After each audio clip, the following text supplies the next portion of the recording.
Watch it, what's going on. I'm not getting involved. Thank you, sir. Thank you. So that's the first year down there. You're saying it's nice. There's some of your people right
Her father is about 6'3" and 4, and she's got his genes. She's just all taken.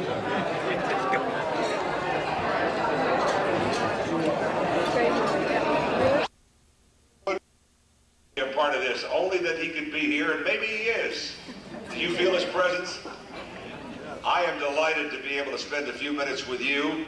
And Ada called me a couple of days ago. I was down in Key West, and it just so happened, the Lord moves in mysterious ways, His wonders to behold. I was in Key West, and I always, when I'm within 1,000 miles of here, find an excuse to come back to Sanibel and Captive and spend a few minutes. And when Ada said that it was possible that I could get a shot on your little show this afternoon, I said, I will happen to be there and do it graciously. And that's exactly what I'm doing. I just want to say one or two little things. The fact that the duck stamp came out, the first one in 1934, and the fact that Ding was awarded the Cartoonist of the Year in 1934, our lives are very similar. And he really has provided a kind of a legacy for me because I was born in 1934. March the 7th to be exact. And what a wonderful birthday present for me to come down 22 years ago as I did, just a couple of years after the causeway was built, just before the ferry. I'm sorry I missed that, but I've been missing the boat ever since. And maybe the reason I'm here is because Ada knows I'm strictly for the birds. I don't know, it's possible. And I know Ding would have loved me because Ding was a lover of corn. Anybody that knows his work, and anybody that knows my work knows that Ding would have loved my work. Because I too am a lover and a product of corn. But the fact is that part of what has drawn us all here is a part of what Ding Darling was all about. And I was talking the other day to some friends. You know, we all, I guess if you have a dog especially, a dog is much more this way than a cat. But you put a dog in the car and drive him for maybe 2 blocks, 10 blocks, maybe even 10 miles.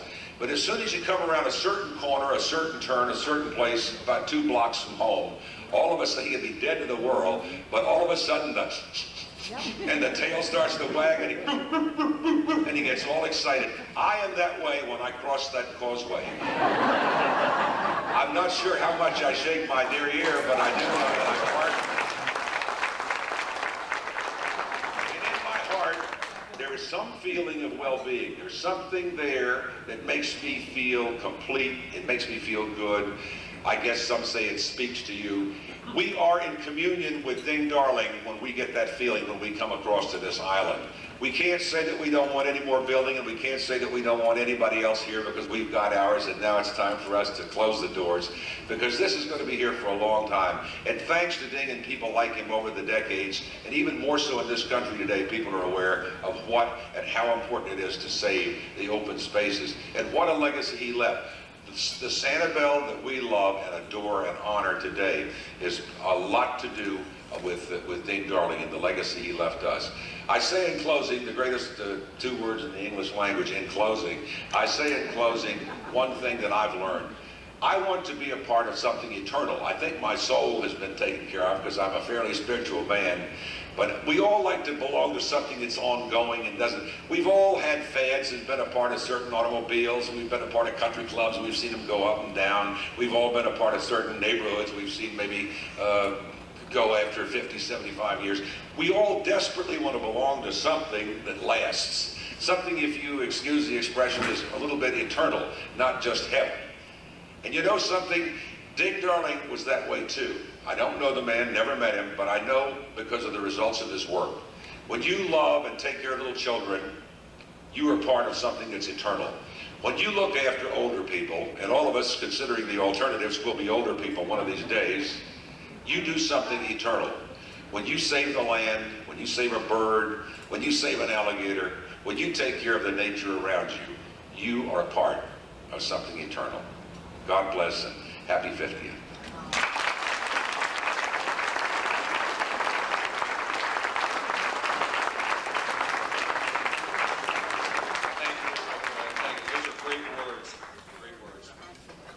Our next speaker comes to us from our national office in D.C. But before I introduce him, I'd like to read a letter and make a comment about a man who made a difference here on Sanibel and elsewhere in the service. I'll read the letter and then I'll tell you who the gentleman was. Dear Lou, I have received the invitation to attend the 50th anniversary of the Ding Darling National Wildlife Refuge. I appreciate it very much. However, I am attending the National Wildlife Refuge Association's annual Board of Directors meeting the same week in Cape Cod, Massachusetts, so I can't make it. The Sanibel Refuge, that's what it was called then, was one of the most satisfying work efforts in my service career. It remains so.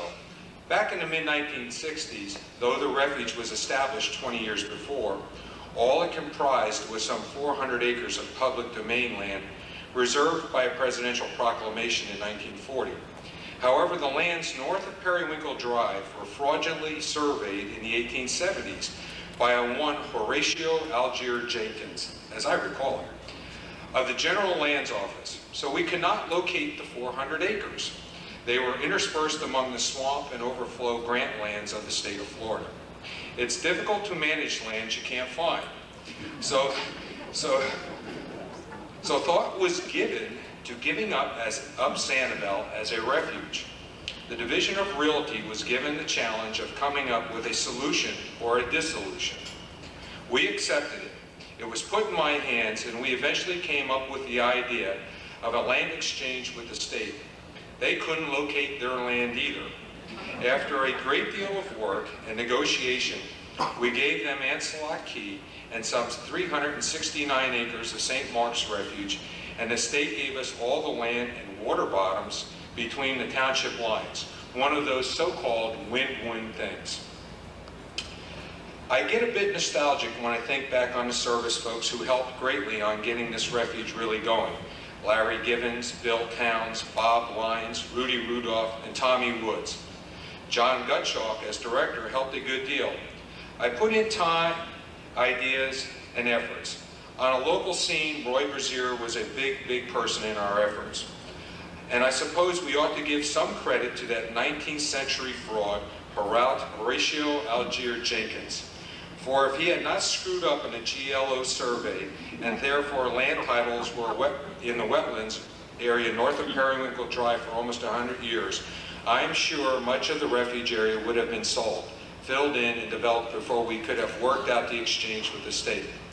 Though I can't make it, I understand that my son Dan might be there to represent the service. That ought to be very interesting for him. For I was doing the ascertainment and acquisition work on Sanibel in the mid-1960s, and I frequently brought my family down with me. I worked, they vacationed, he knows the island well. Our next guest speaker is Dan Ash, whose dad wrote this.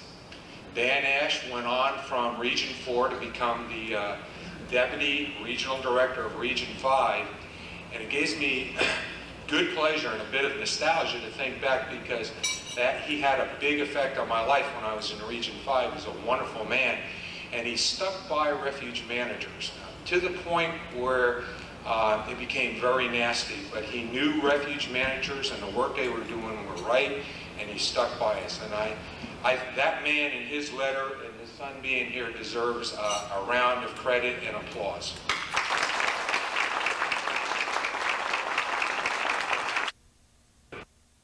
I remember a time when we had to take a ferry from the mainland. I caught my first Spanish mackerel, snook, and redfish here. I dove for sand dollars and collected shells along the shore. I saw my first flamingo in what is now the Ding Darling Refuge, even though my dad insisted it was a roseate spoonbill.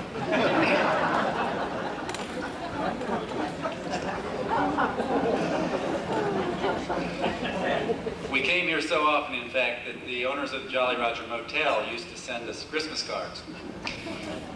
We didn't have a lot of money when I was growing up, and we didn't take vacations to Disneyland.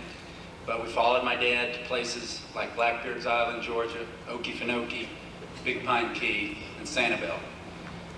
They were great places for a boy and his brothers to spend summer days, and I'm proud to say they still are. And in no small measure due to the work of my father, his contemporaries in the service, and the people of Sanibel were doing at the time. That's how I learned what it means to be a public servant, working to make a difference and making a difference. If my father were here today, I know exactly what he would say, because he wrote it down in a letter to Lou Hinds.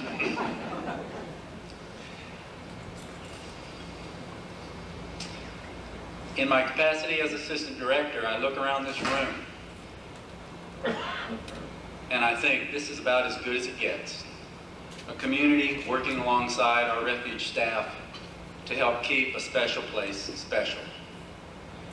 A celebration of friends, both old and new, who have a common understanding about the role of a wildlife refuge in protecting their environment, the environment they will hand down to their kids and grandkids.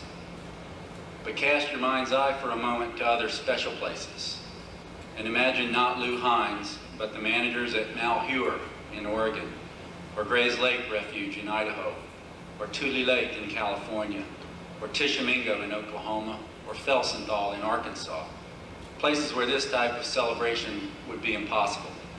Places where some of our employees, people much like Lou Hinds and the other staff here at the refuge, like my father, receive threats to their lives and those of their families. Cast your mind now to the U.S. Congress, where this week the House and the Senate are approving reconciliation legislation, which will open the Arctic National Wildlife Refuge, the nation's largest refuge, to oil and gas drilling and development, where the House Committee on Resources has reported legislation that, among other things, will open every refuge in the nation to hunting, eliminate our ability to control pesticide use on several refuges, elevate commercial activities on refuges to the same status as recreation and education, and rob some of our refuges of their water rights. Other members of Congress have introduced legislation to transfer management of the Tishomingo Refuge to the state of Oklahoma. And as if that's not bad enough, the sponsor has said this is just the first step, and next he wants to do it for every refuge in the country. So as wonderful as today's celebration is, these other problems should remind us of the work yet to be done, and that as for liberty, the price of maintaining the refuge system, which J.N. Ding Darling helped establish, is eternal vigilance. I took a brief walk on the beach this morning. I walked by the Jolly Roger Beach Resort.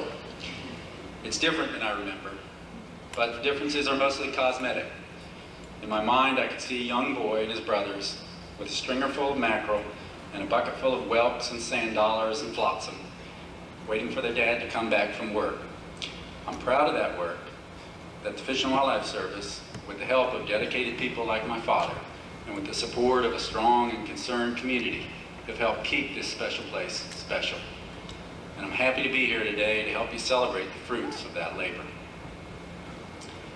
Is it my responsibility to introduce the next speaker, or are you going to introduce the next speaker?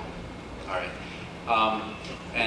So with that, I'll end. And again, thank you very much for this opportunity to be here. I've had the chance to meet many of the refuge staff and many of you individually. And again, this is about as good as it gets. Thank you. About birds and nature. Their popular lectures and columns have earned them the core of followers in the birding community. Their books, The Stokes Nature Guides, has 3 out of 8 volumes on bird behaviors. The Stokes have also produced a series of books centering on backyard nature. This series includes the Bird Feeder book and the Hummingbird book. These books have made them 2 of North America's most popular authors on birds and nature, with more than 2 million copies being sold. Please join with me in welcoming Don and Lillian Stokes.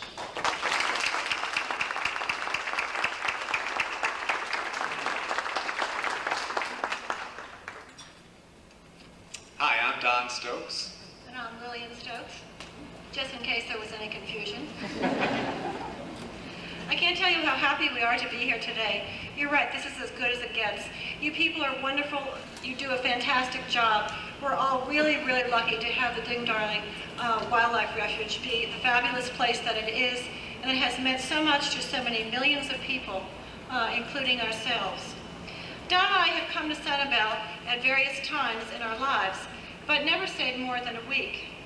Last year, we finally got our youngest daughter into college, and we looked at one another and said, "We're free!" So the first thing we did was make plans to come to Sanibel for a longer period of time. We decided, as authors, the good news is we can take our work with us. Of course, the bad news is that we can take our work with us. So last year we came down and we signed up for a month, and we wound up staying for 2 months. This year, we've already signed up to stay for 3 months. Who knows how long we'll stay? Of course, our publisher gets a little worried when we seem to be out of reach, especially this spring when we have 2 new field guides coming out called Stokes Field Guide to Birds. And they want to arrange this 10-city authors tour.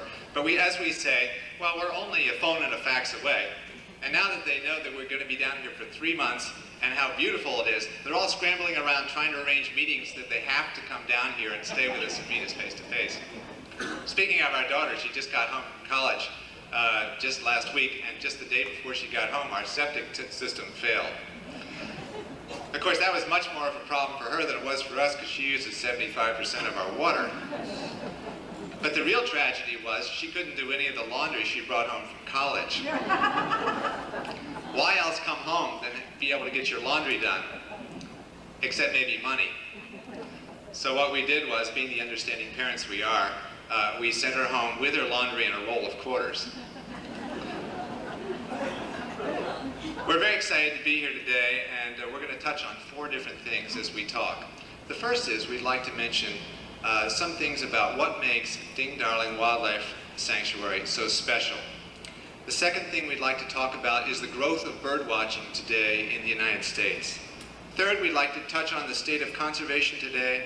And fourth, we'd like to give you our vision of what the birdwatcher of the future will be like and should be like. What makes Ding Darling Wildlife Refuge so special? I'm sure you all have a long list. It's special because it's a place where people can have an intimate experience with wildlife. Basically, people can see and get really close to nature, up close and personal with many, many beautiful large birds. And this kind of experience is really rather unparalleled, even at other wildlife refuges. Perhaps it's the configuration of the dikes, or the tameness of the birds, or the fact that the birds often approach the dike and they're used to the traffic. But where else can millions of people with poor binoculars or no binoculars, in other words, most of the visitors, and you'll know that if you've spent any time standing on the deck and seeing what people have, can really have this unique and empowering experience. I think that it's an experience that rivets people. It gives them a sense of awe and a feeling of connectedness to nature. It's also special because it appeals to so many levels of people who have an interest in nature. From total neophytes who know next to nothing about birds and refer to all the herons as cranes, to the experienced birder who scans over the flock of little brown blobs that are the shorebirds and with confidence accurately identifies each one. From tourists with their small pocket disposable cameras to the hotshot leading bird photographers who line up with their 800mm Nikkor and Canon lenses and take photographs that appear in the nation's leading bird magazines.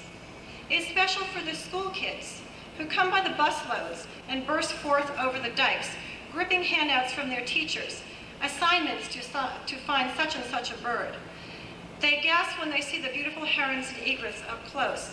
It allows them to experience the real thing, to connect. It's special for what has amounted to probably millions of birds over the years, for providing them with safe places to feed, to roost, and to reproduce. And there are fewer and fewer of those places left now. We need to protect these places and to acquire more habitat, because as you know, Ding Darling said, ducks can't nest on picket fences.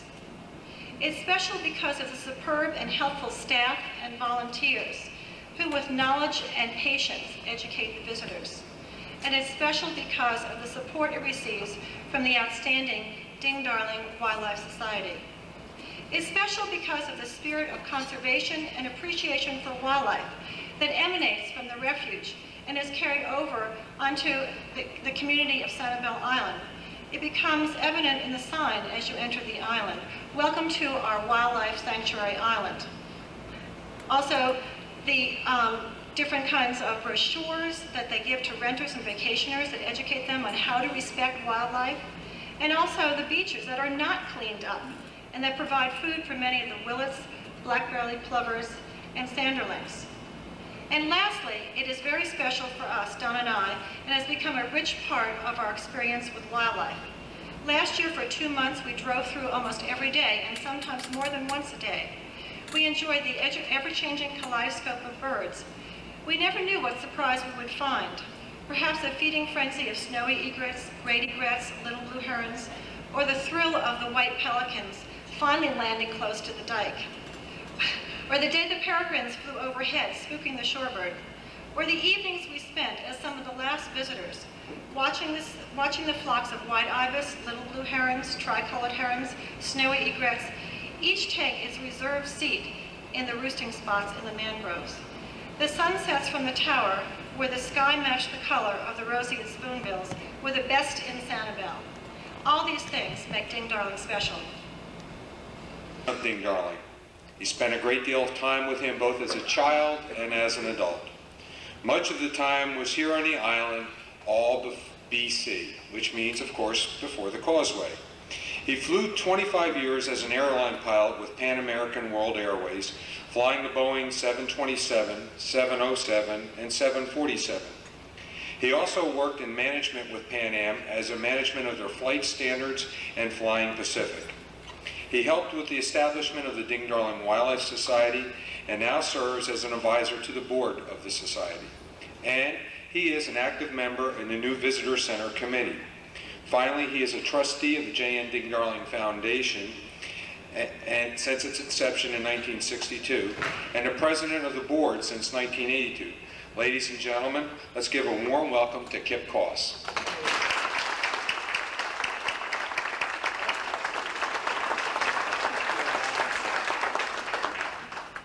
Thank you, Lou. I've been sitting here admiring the audience. I think you're holding up very well. The society probably showed very poor judgment in serving you such a fine meal along with a glass of wine and then expecting you to listen to so many speakers. But the next best words in a speech are brief, and I'll try and be brief. A common thought frequently voiced and easily accepted is that the noble savage was a great conservationist. Even Ding Darling drew cartoons that pictured the native as a good conservationist, limiting his harvest, etc. I'm not sure how valid that assumption is. Excuse me. If you think of great herds of buffalo stampeding over cliffs and every fish in a Brazilian creek for miles around poisoned, you at least have to question that assumption. Our forebears were nomadic for many reasons, but one frequent reason was that they had simply exhausted the natural resources in their immediate environment. The most likely explanation of why the Earth has survived as long as it has is that there simply weren't enough Homo sapiens around, nor had they mastered sufficient technology to make much of an impact. Now, those things have certainly changed. During Ding Darling's lifetime, the population of the world doubled.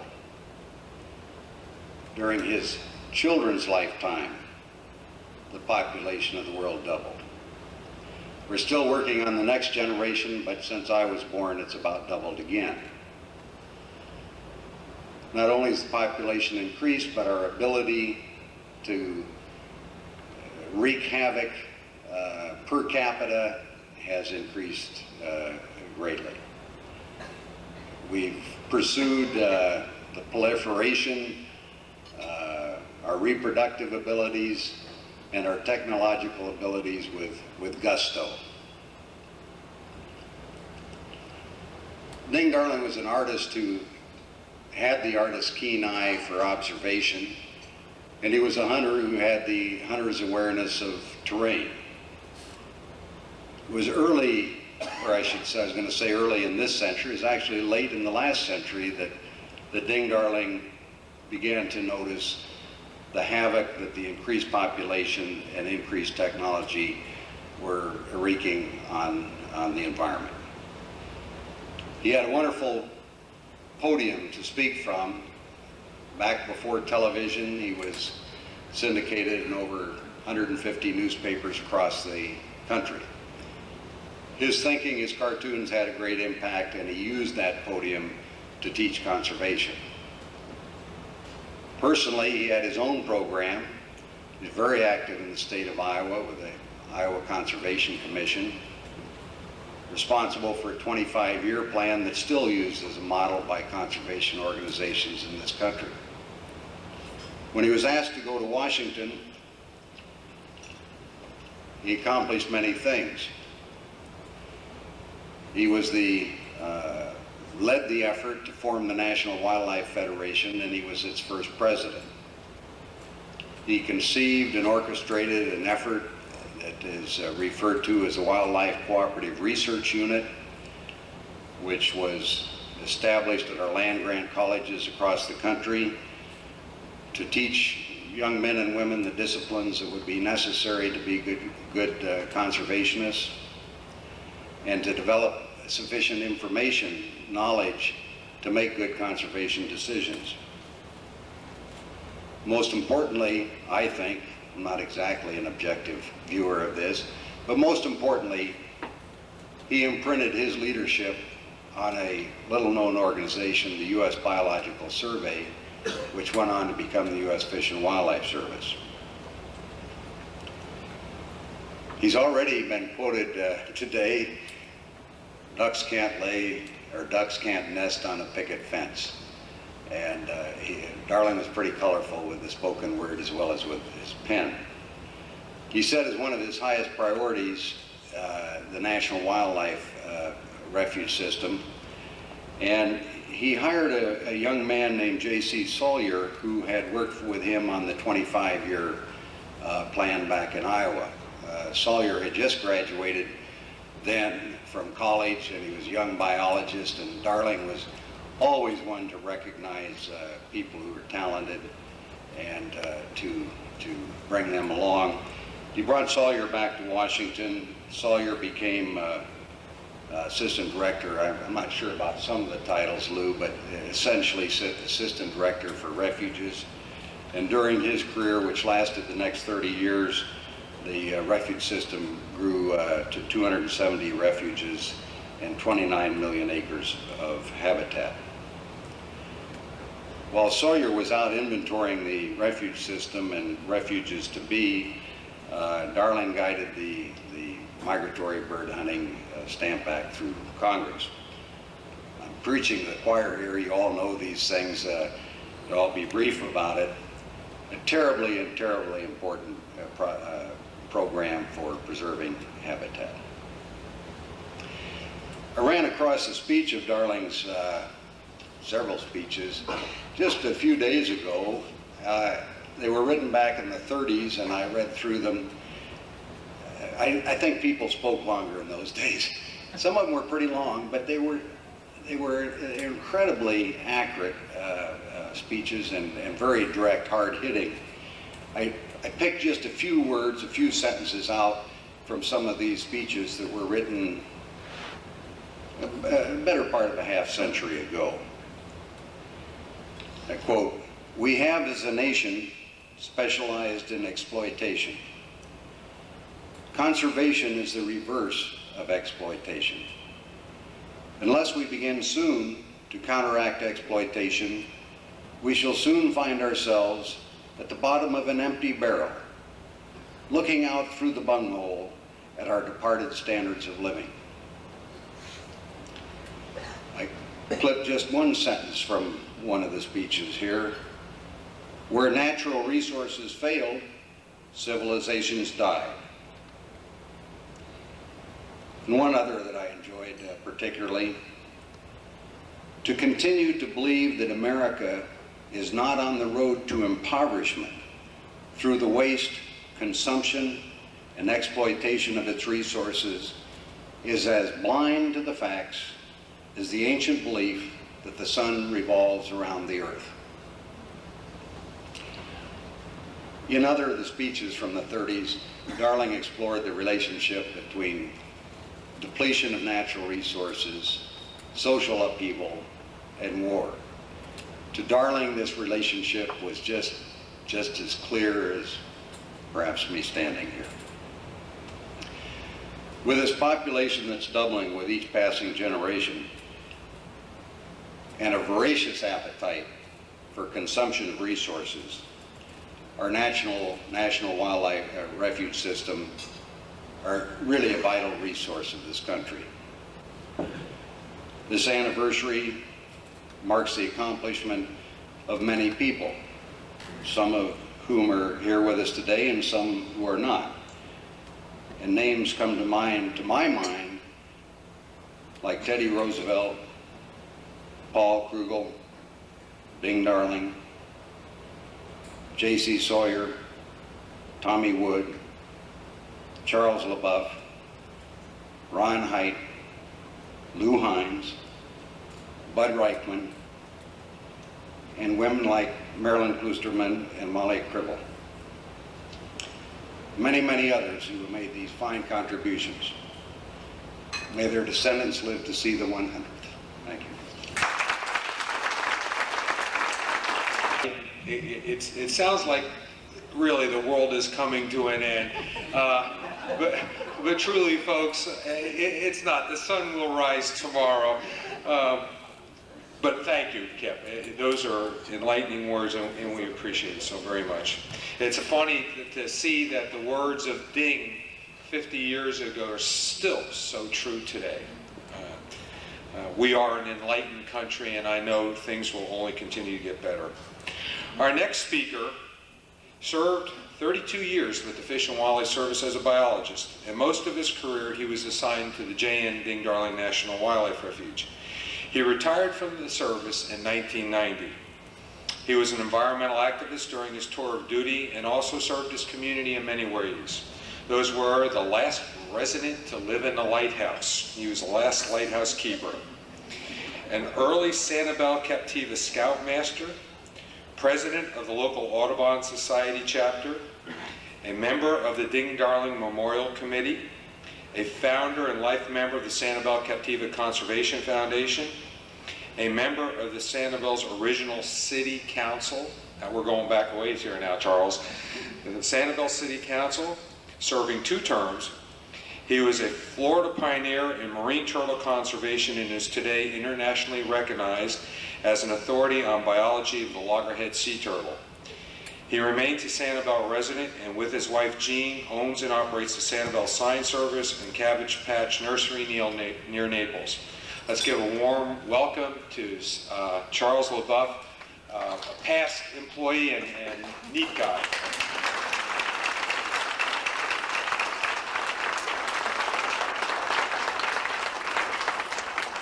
Thank you, Lou. I've been sort of slightly distant from the refuge for the past 5 years, and just looking out here in the audience, it brings back many, many happy events during my career with the Fish and Wildlife Service. When Lou asked me to discuss some anecdotal information on the refuge, I said that I would attempt to do that and supplied a list of names to the refuge for inclusion in the guest list, people to invite today. Lou specifically asked that I involve old timers. But I'm afraid that many of the timers must be too old, because they certainly didn't respond. So therefore I had to change the direction of my talk this afternoon and go in a different direction. First of all, Dan, for you I have two comments. Tell your dad you were right, because in 1966 we did have a pair of American flamingos on the Refuge. However, you can no longer walk the beautiful beaches of Sanibel and collect live shells.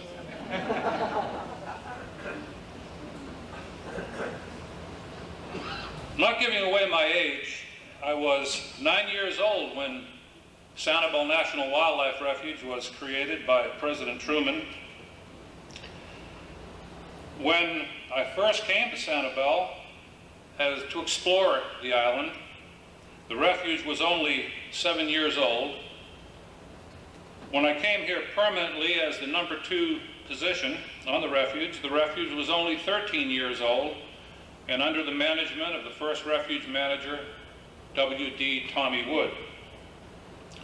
When I started my career with the Fish and Wildlife Service, like many of the earlier employees, I was handed a small notebook, and it was called a field diary. How many Fish and Wildlife Service people remember the little field diary? I disliked it very much, but I was told by my supervisor in Naples that I had to maintain that faithfully. And believe it or not, I maintained my field diary faithfully for over 32 years. I still keep a diary. So when I knew that this was coming about, when we were going to have this get-together of old friends, I began to look at this and to recall some of the more important things that happened to me as an employee on the refuge. And I think probably foremost was the fact that I had the rare opportunity to meet the man, Ding Darling. I met Mr. Darling and had 3 conversations with him in 1959. The first of these conversations dealt with indigo snakes. That drifted over later on to a discussion on the fact that a bridge to Sanibel would never be built. He was adamant they would never build a bridge to Sanibel. The next conversation started out with Florida lobster, which he was very interested in. Then it went to stone crabs, and then it ended up on loggerhead turtles. The third conversation was somewhat more dismal in the fact that he was feeling rather down on what was happening to the refuge system. Things that we had attempted to accomplish here on Sanibel, for example, were not being brought to fruition. For example, the role of permanent fresh water on Sanibel was still something that was drastically needed for wildlife populations. And thanks to the program of water management and mosquito control by the Lee County Mosquito Control District, we now have permanent fresh water. Is Wayne Miller here by any chance? I know he was invited. So my conversations with Ding Darling are those that I can still remember, and that's been now over, I guess it's been over 37 years ago. But I have my field diaries, and those are important parts of my life. In fact, Gene and I are now taking these field diaries and collating them and putting them into book form. So my next book will be dealing with life on Sanibel, Captiva, BC, with the refuge, with sea turtles, with the Sanibel Lighthouse, and I'm having a great deal of fun with it. I know I'm making a pest of myself to many people, but I'll plug my book too.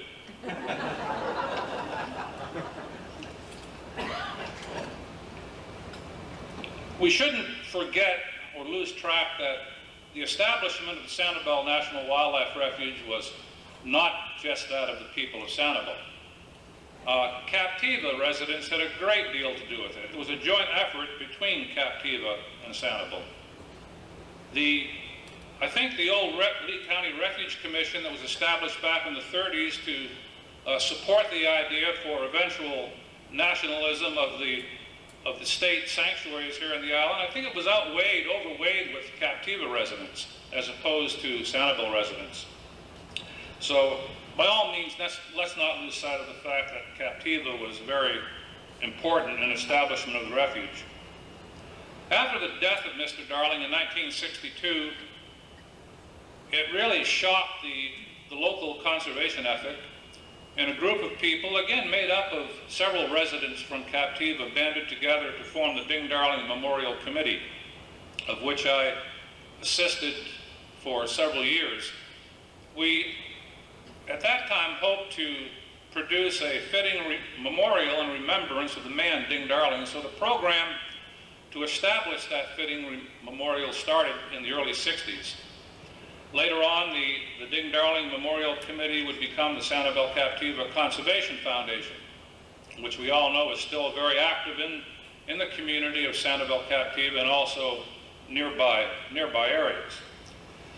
One of the first things we did after the mosquito ditching was completed on the interior of Sanibel, and most of it was completed, the survey that Dan talked about was actually, the Jenkins survey had a quarter-mile overlap in townships. Nobody knew where their land was. So the service brought in BLM cadastral surveyors to try to straighten out the ownership or the title to these certain tracts.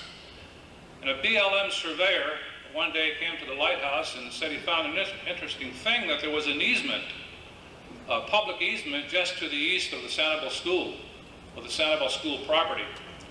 And he recommended that that would provide the service and access into the leased state lands and questionable titled federal public domain lands. So Tommy Wood brought that to the Ding Darling Wildlife Committee, Memorial Committee, and Tommy was assigned, I put this in quotes, the engineer for the Ding Darling Memorial Committee. There was no official connection between the refuge and the committee or mosquito control to begin the construction of that dike. Mosquito control dug for several years, impounding the water and providing public access to the mangrove systems of the Ding Darling Sanctuary, as it was called in those days before the refuge had been renamed. The efforts then brought forth the finalization of the survey, but when push came to shove, the courts would not accept the BLM survey, so then Fish and Wildlife Service had to turn around and hire Carl Johnson and Associates in Fort Myers to finalize an acceptable survey. It eliminated all of the problems with the title ownership on the lands, and eventually we kept pushing at the national level, and despite difficulties caused by then Secretary Udall, the refuge was renamed in honor of Ding Darling. Incidentally, Udall, at the time he signed off on it, said that would be the last refuge named in honor of a person. Since then, other secretaries have changed that, and that policy was eliminated. The work that was done has produced, I think, one of the finest wildlife habitat systems in Florida. It's one of the most impressive areas to go in at the right time and see outstanding examples of wildlife management. And I believe, from my personal opinion as a longtime staffer, that the things that are being done in Ding's Refuge are good things. And I certainly pray, and I know others join me, that the present political situation in the country will be strong and keep our stewardship safe. Thank you.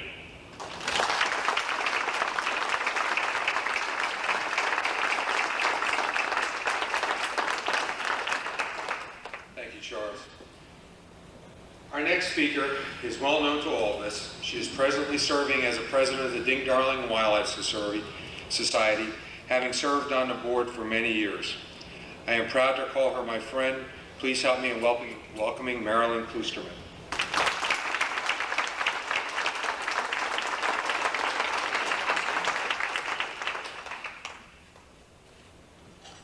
Thank you, Lou. I don't know about the rest of you, but I plan to be here for the 100th celebration.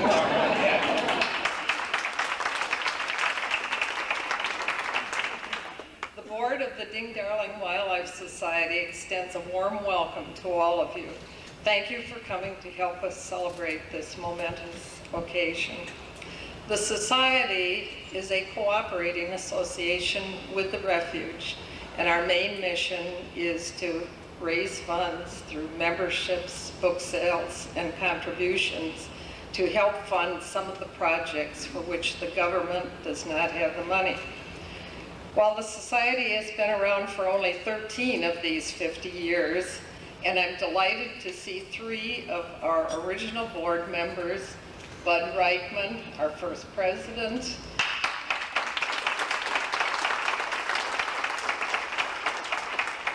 Millie Ford, way in the back,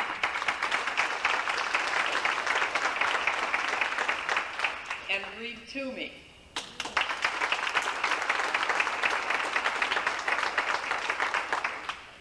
We have thoroughly enjoyed being a partner of the Refuge and working with the staff on many projects during this time. Some of the more apparent projects have been the volunteer program funding, the printing of informational pamphlets and maps to be given to visitors, the many signs that dot the Refuge landscape, the funding of the annual Ding-Darling birthday and duck stamp celebration. The biggest and most ambitious project is the one in which we are now engaged, that of raising $2 million over 3 years to build a new visitor center on the Refuge entirely with private funds.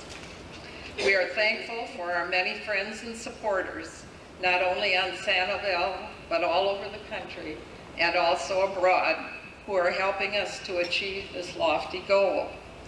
One of these friends is Bill Turner of Only, Virginia, who has graciously loaned the bronze sculpture.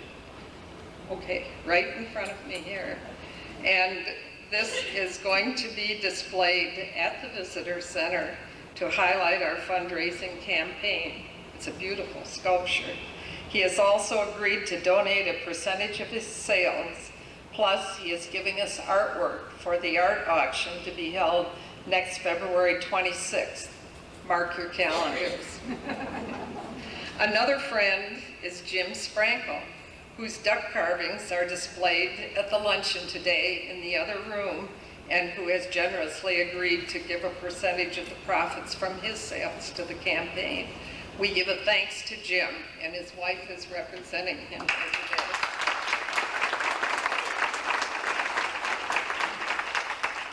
The friends who helped us start this campaign last October with a $5,000 check at the birthday celebration are the members of the J.N. Ding-Darling Foundation. They have just given us another $20,000, making their contribution $25,000.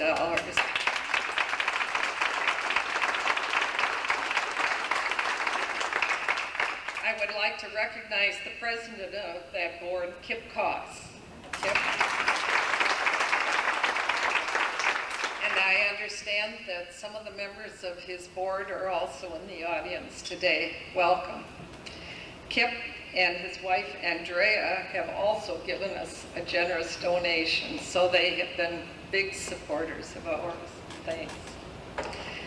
Paul Gaeta is an island businessman who is another of our special friends. He has given 2 wonderful wine tasting parties to benefit our campaign and plans to do another, as well as a golf tournament. Thank you, Paul.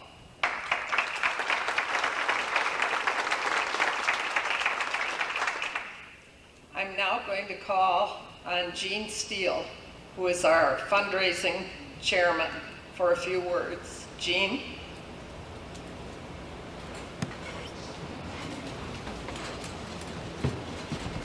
Recognition of 25 years of distinguished service in the government of the United States. Edith, thank you so much.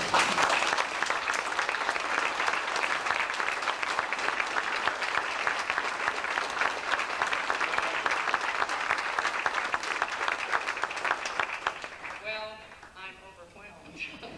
This is certainly unexpected. It was a very well I have loved working at the refuge. I came on board as a laborer hired by Charles LaBeouf and under Tommy Wood. And I've loved every minute of working for the refuge. There have been many, many changes, and all of them, well, most of them, very good. And just thank you very much. I'm not on the program, but I just, as I came across that bridge, I got to thinking about